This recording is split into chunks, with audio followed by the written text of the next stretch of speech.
Welcome to Bicolandia Escapade Part 4.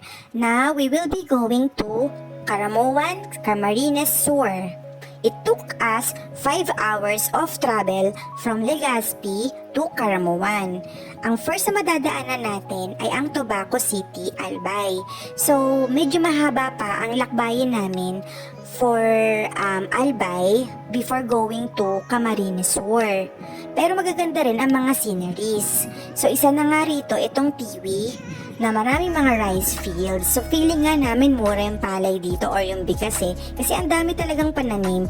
And sa mga roads, makikita nyo na may mga ganito talaga Sobrang ganda pa rin niya sa paningin. Though minsan, siyempre, parang obstruction na siya sa road. Pero okay lang kasi ang ganda talaga nung feel, nung vibe. Parang province na province. Isa din sa sceneries yung mga dagat sa paligid. And nakaka-relax siya kahit na mahaba yung travel namin. Imagine nyo 5 hours, diba? Tapos puro zigzag pa yung daan papuntang Camarines Sur. So, doon kami dumaan sa National Highway nila. Yung National Highway ng Camarines Sur, maganda at pinaganda na siya. Yung first stop namin pala, ito, Albay pa rin ata to Barangay Patitiman ba? Nag-stop over kami dito at nakita namin ang view ng Misibis Bay. And dito na rin kami kumain for our lunch. Kasi hindi namin sure kung may mga matadaanan pa kami mga restaurant Sabi kasi, medyo madala nga daw yung mga kainan na maayos dito papuntang Camarines Sur. Kaya tinignan namin yung chance at nag-stop over kami dito and enjoy namin yung view. And of course, sa dadaanan namin, napansin namin na may mga nagbebenta ng mga walis tambo. So bumili kami. And sobrang mura kasi 160 lang to. And nakita namin na maganda yung quality. Sa mga daan kasi nakikita namin na may nagpapatuyo ng mga parang tambo material. So, nung nakakita kami ng opportunity or ng store para bumili na kami. Besides, ang haba pa talaga ng biyahe namin kaya parang tingnan nyo naman kung may makita kami na kakaiba talagang ini-stop over na talaga namin. Ini-enjoy din naman namin yung view at the same time. Itong tinutunto namin na to, Camarines Sur na to, National Highway.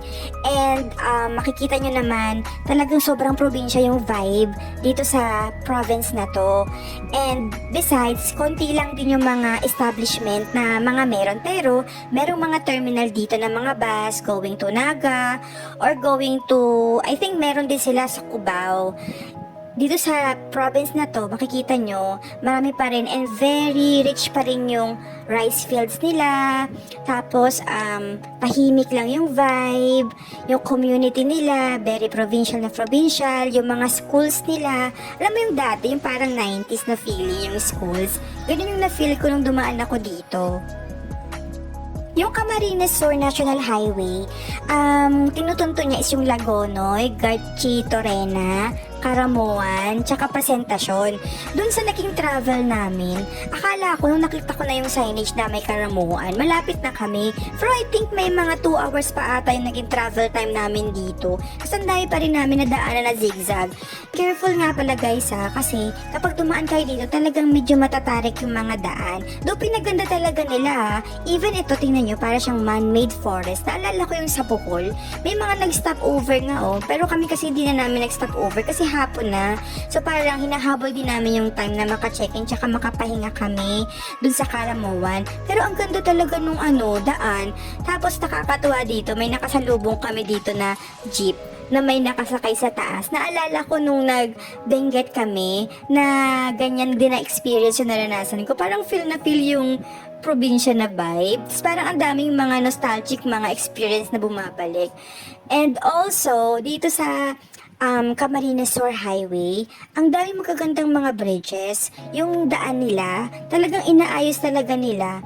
Kahit na mga zigzag siya, matarik, pero makinis yung mga road compare sa mga ibang mga provinces na nadaanan namin, like Quezon, tsaka yung earlier, yung Saragay, Camarines Sur, talaga sobrang tagtag pa kasi dun Pero dito, sa Camarines Sur National Highway nila, ang ganda ng view, ang smooth ng daan, tapos ang ganda ng mga yung parang inayos talaga nila para yung mga turista mas maging okay yung pagpunta nila. May mga stopover din sila katulad nito.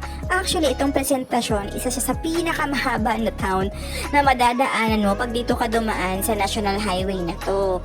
Siguro, pagka nag-travel kayo, i-ensure nyo na lang na umaga kayo pumunta kasi pag sa gabi, wala siyang mga lights and sobrang probinsya talaga siya.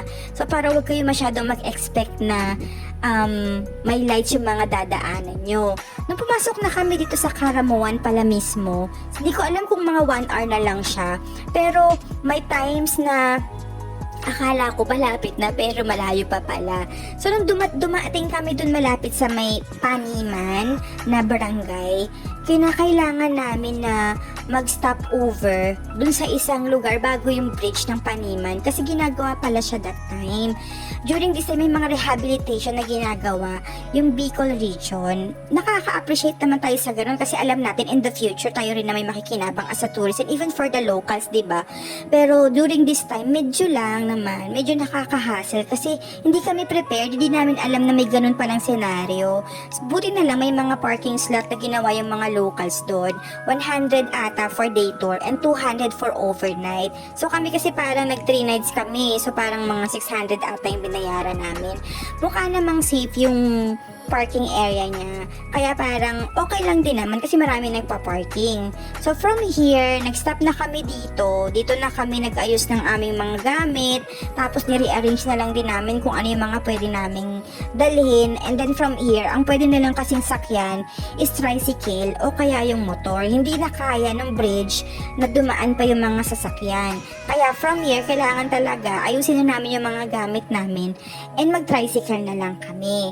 So dito, makikita nyo, yung daan o yung bridge mismo, sira na talaga siya, ginagawa na siya. Actually, dapat daw nung February or March pa siya, pero inisog nga yung pagpapagawa nito, gawa ng nag-request na yung Survivor France na i-delay muna kasi may mga gamit daw sila na kailangan i-transport.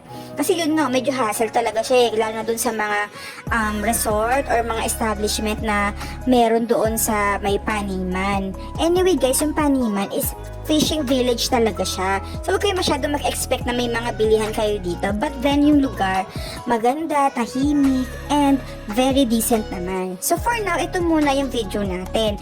Yung next video natin is about the Karamuan Island. But thank you guys for watching this video and I hope na medyo nakatulong ako with regards to paano yung daan, ano yung itsura papunta from Legazpi to Karamuan.